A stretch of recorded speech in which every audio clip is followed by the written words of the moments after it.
வணக்கம் மக்களே. இன்னைக்கு சிறார் எழுத்தாளர் விழியன் எழுதின பொத் அப்படிங்கிற ஒரு கதையை தான் நம்ம இப்போ சொல்ல போகிறோம். முன்ன ஒரு காலத்தில் நடக்காத கதை அப்படின்னு தான் அவர் அதை ஆரம்பிக்கிறாரு.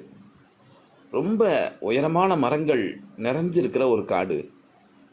நடுராத்திரி நேரம் எல்லா விலங்குகளும் நல்லா கொரட்டை விட்டு தூங்குதுங்க. கொரட்டை சத்தம் கொர்ரு கொர்ருன்னு காடு முழுக்க கேட்குது. இந்த குட்டி குட்டி விலங்குகள்லாம் காதில் இலையை அடைச்சி வச்சுக்கிட்டு தூங்குறாங்க. ஏன்னா கொரட்டை சத்தம் இன்னும் அதுகளுக்கு பழகலை. அப்போ தான் அந்த நடுராத்திரி கும் இருட்டில் தான் பத் அப்படின்னு ஒரு பெரிய சத்தம். காடே விழிச்சிருச்சு. அவ்வளோ பெரிய சத்தம். கருங்கும் இருட்டு. பக்கத்தில் யார் நின்னாலும் கூட தெரியாத அளவுக்கு இருட்டு. ஆனாலும் காட்டில் இருக்கிற எல்லா மிருகங்களும் விலங்குகளும் பறவைகளும் விழிச்சிருச்சு. அப்படியே எல்லாம் எங்கே போகுது அப்படின்னா அந்த சத்தம் வந்த இடத்த நோக்கி போக ஆரம்பிச்சிருச்சு.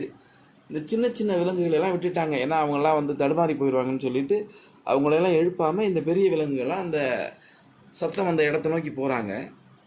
அது சத்தம் வந்த இடம் ஒரு நதிக்கரை. ஆமாம், காட்டுக்கு நடுவில் ஒரு நதி ஓடுது.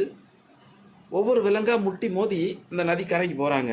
கரடி, சிங்கம், புலி, மான், யானை, கழுகு இப்படி எல்லாருமே கூட்டமாக கிளம்பி வந்துட்டாங்க.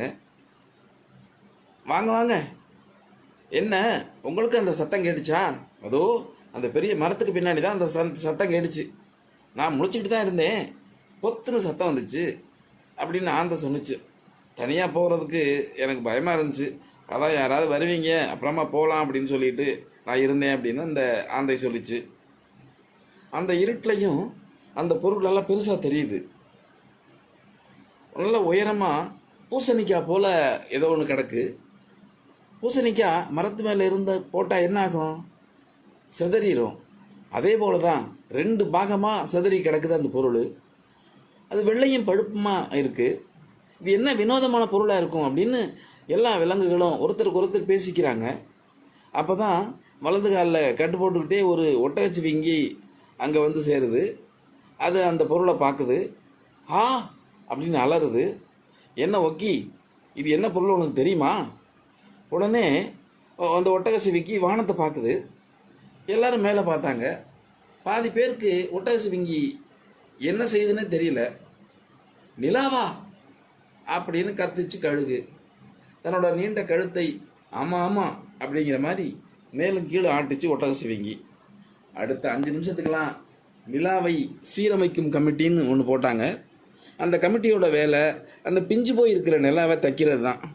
யார் தைக்கிறது அப்படின்னு ஒரே குழப்பம். அப்போ தான் சொல்கிறாங்க, காட்டிலேயே சிறந்த தையல் வேலை செய்கிறது அந்த நாகப்பாம்பு தான். அதனால் அந்த பாம்பை அழைச்சிக்கிட்டு வாங்க அப்படின்னு அனுப்பி விட்றாங்க. அப்படியே கூடவும் அதை தைக்கிறதுக்கு ஒரு நல்ல ஊசியும் எடுத்துகிட்டு வந்துடுங்க நிலாவை தைக்கிறதுக்கு அப்படின்னு சொல்கிறாங்க. அந்த சொல்கிறது அந்த கமிட்டியோட தலைவி கழுகு. அதுக்குள்ளே காட்டுக்குள்ளே செய்தி பரவிடுச்சு. எல்லா சின்ன சின்ன விலங்குகளும் அந்த இடத்துக்கு வந்துட்டாங்க. குட்டி மான்கள் ஹை நிலா அப்படின்னு துள்ளி குதிச்சு யாரும் எதிர்பார்க்காத நிமிஷத்தில் அந்த ரெண்டு நிலா பகுதிகளையும் ஆத்தங்கரைக்கு நகர்த்திட்டு போயிடுச்சு இந்த குட்டி விலங்கெல்லாம். அடே நில்லுங்கப்பா, நில்லுங்கடா, எங்கடா போகிறீங்க? மாமா, நிலா ரொம்ப அழுக்காக இருக்குது, அதை கழுவிட்டு வந்துடுறோம் அப்படின்னு சொல்கிறதுக்கு குட்டி யானை தண்ணியை பீச்சு அடிக்குதுங்க. பழுப்பு நிறம் மறைஞ்சு வெள்ளை வெள்ளேன்னு வந்துருச்சு நிலா. நாகப்பாம்பு சரியாக சேர்ந்துச்சு. பின்னால் வந்த சிங்கம் தன்னோட முதுகில் ஒரு நீண்ட ஊசியை எடுத்துகிட்டு வந்துச்சு.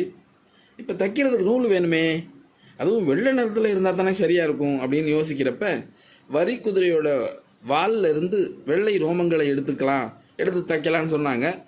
நல்ல அற்புதமான யோசனையாக இருக்கேன்னு எல்லா விலங்குகளும் யோசிச்சுட்டு அந்த வரி குதிரையை போயிட்டு அழைச்சிட்டு அதோட ரோமத்தை எடுத்து ஊசியில் கோர்த்து நாகப்பாம்பு என்ன பண்ணுது, அந்த பிஞ்சு போயிருக்கிற நிலாவை தைக்க ஆரம்பிச்சிருது.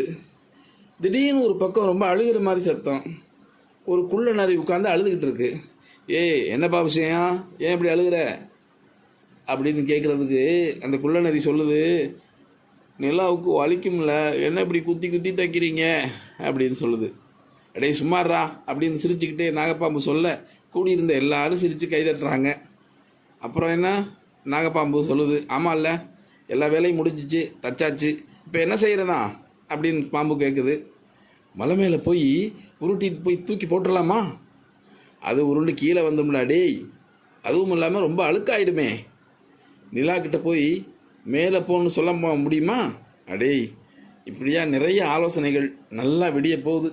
சூரியன் மேலே வர்றதுக்குள்ளே நிலாவை வானத்துக்கு அனுப்பி வச்சிடணும் அப்படின்னு ஒரே பரபரப்பாக இருக்குது. கடைசியாக கரடியோட உதவியை நாடினாங்க. அந்த காட்டில் அந்த கரடி மட்டும்தான் கால்பந்து வீரர். 1 கிலோமீட்டர் தூரத்திலிருந்து வேகமாக ஓடி வந்து அதே வேகத்தில் நிலாவை உதைக்கணும். 1 கிலோமீட்டர் தூரம் ஓடுறது வேகத்தை அதிகரிக்கிறது தான். ஓடி வர வர காடே உற்சாகம் மூட்டியது. வா வா வா வா வா அப்படின்னு கத்துறாங்க. கரடி ஓடி வந்து சப்புன்னு ஒரு உதவுச்சு. அந்த வானத்தில் போய் பறந்து பறந்து மேலே அப்படியே போய் ஒட்டிக்கிச்சு. அப்போ காடே ரொம்ப சந்தோஷமாக ஜாலியாக கத்துனாங்க. நிலா உடஞ்ச நிலாவை தச்சு வானத்துக்கு அனுப்பியாச்சுங்கிற சந்தோஷம் அவங்களுக்கு. இப்போ பார்த்தீங்கன்னா ஒவ்வொரு பௌர்ணமியின் போதும் அந்த காட்டுக்கு மட்டுமே ரொம்ப கூடுதலான வெளிச்சத்தை நிலா தர்றதா அந்த விலங்குகளாக சொல்லிக்கிறாங்க. இந்த கதை உங்களுக்கு பிடிச்சிருக்குன்னு நினைக்கிறேன். இன்னொரு நாள் இன்னொரு கதையோடு சந்திப்போமா? அதுவரைக்கும் அன்புடன் உங்கள் காசாவயல் கண்ணன்.